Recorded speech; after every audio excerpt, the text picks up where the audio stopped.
అనుదిన వాక్య పఠనము ఆదికాండము 28వ అధ్యాయము.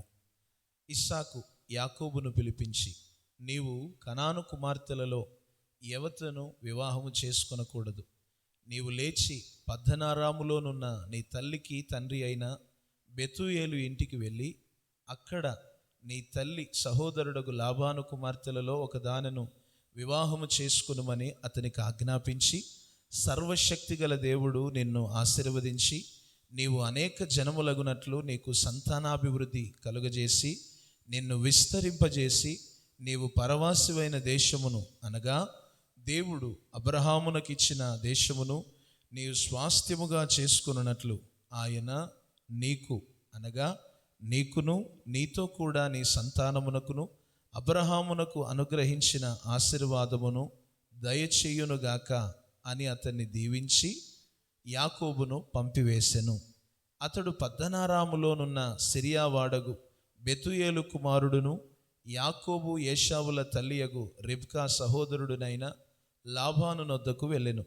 ఇస్సాకు యాకోబును దీవించి పద్దనారాములో పెళ్లి చేసుకుని వచ్చుటకై అతన్ని అక్కడికి పంపెననియు, అతన్ని దీవించినప్పుడు నీవు కనాను దేశపు కుమార్తెలలో ఎవరిని పెళ్లి చేసుకొనవద్దని అతనికి ఆజ్ఞాపించిననియు, యాకోబు తన తల్లిదండ్రుల మాట విని పద్దనారామునకు వెళ్ళి పోయెననియు ఏశావు తెలుసుకొనినప్పుడు, ఇది గాక కనాను కుమార్తెలు తన తండ్రి అయిన ఇస్సాకునకు ఇష్టురాండ్రు కారని ఏశావునకు తెలిసినప్పుడు, ఏశావు ఇష్మాయేలు నొద్దకు వెళ్ళి తనకున్న భార్యలుగాక అబ్రహాము కుమారుడైన ఇష్మాయేలు కుమార్తెయు నెబాయోతు సహోదరియునైన మహలతును కూడా పెళ్లి చేసుకొనెను.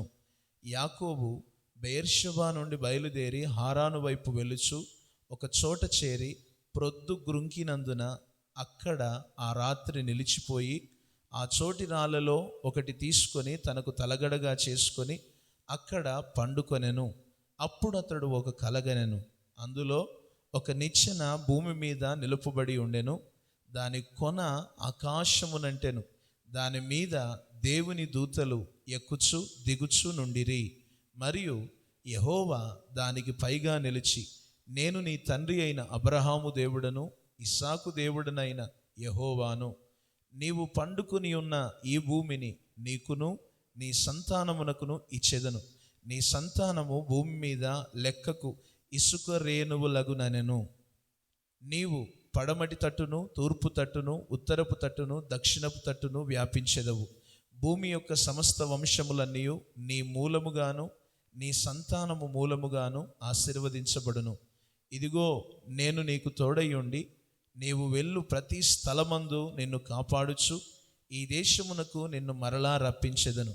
నేను నీతో చెప్పినది నెరవేర్చు వరకు నిన్ను విడువనని చెప్పగా, యాకోబు నిద్ర తెలిసి నిశ్చయముగా యెహోవా ఈ స్థలమందున్నాడు, అది నాకు తెలియకపోయాననుకొని భయపడి, ఈ స్థలము ఎంతో భయంకరము, ఇది దేవుని మందిరమే గాని వేరొకటి కాదు, పరలోకపు గవిని ఇదే అనుకొనెను. తెల్లవారినప్పుడు యాకోబు లేచి తాను తలగడగా చేసుకొనిన రాయి తీసి దానిని స్తంభముగా నిలిపి దాని కొన మీద నూనె పోసెను. మరియు అతడు ఆ స్థలమునకు బేతేలను పేరు పెట్టెను. అయితే మొదట ఆ ఊరి పేరు లూజు. అప్పుడు యాకోబు, నేను తిరిగి నా తండ్రి ఇంటికి క్షేమముగా వచ్చినట్లు దేవుడు నాకు తోడయుండి నేను వెళ్ళుచున్న ఈ మార్గములో నన్ను కాపాడి తినుటకు ఆహారమును ధరించుకొనుటకు వస్త్రములను నాకు దయచేసిన ఎడల యెహోవా నాకు దేవుడయ్యుండును. మరియు స్తంభముగా నేను నిలిపిన ఈ రాయి దేవుని మందిరమగును. మరియు నీవు నాకిచ్చు యావత్తులో 10వ వంతు నిశ్చయముగా నీకు చెల్లించెదనని మ్రొక్కుకొనెను. దేవుడి వాక్యము మన వినికిడిలో ఆశీర్వదించునుగాక. ఆమెన్. దయచేసి ఈ వీడియోను లైక్ చేయండి, షేర్ చేయండి.